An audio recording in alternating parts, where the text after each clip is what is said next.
On sait que Charles Péguy fut tué d'une balle en plein front près de Villeroy le 5 septembre 1914. Jésus, le poète, s'adresse à Ève, l'aïeule, la mère de l'humanité.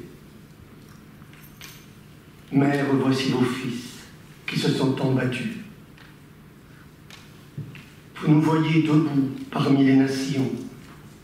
Nous battrons-nous toujours pour la terre charnelle? Ne déposerons-nous sur la table éternelle que des cœurs pleins de guerre et de sédition?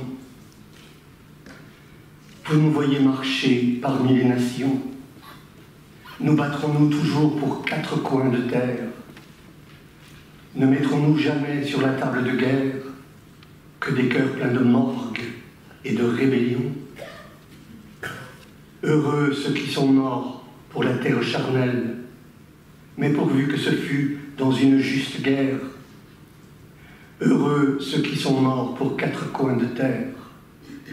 Heureux ceux qui sont morts d'une mort solennelle. Heureux ceux qui sont morts dans les grandes batailles, couchés dessus le sol à la face de Dieu. Heureux ceux qui sont morts sur un dernier haut lieu, parmi tout l'appareil des grandes funérailles.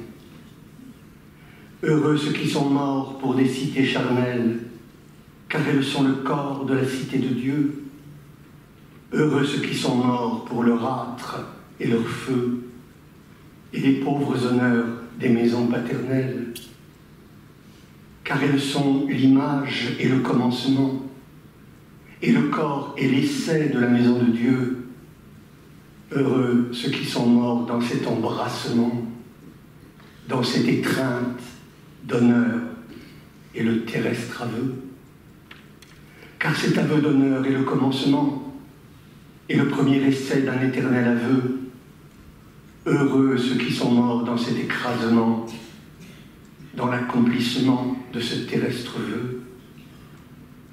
Car ce vœu de la terre est le commencement et le premier essai d'une fidélité. Heureux ceux qui sont morts dans ce couronnement et cette obéissance et cette humilité.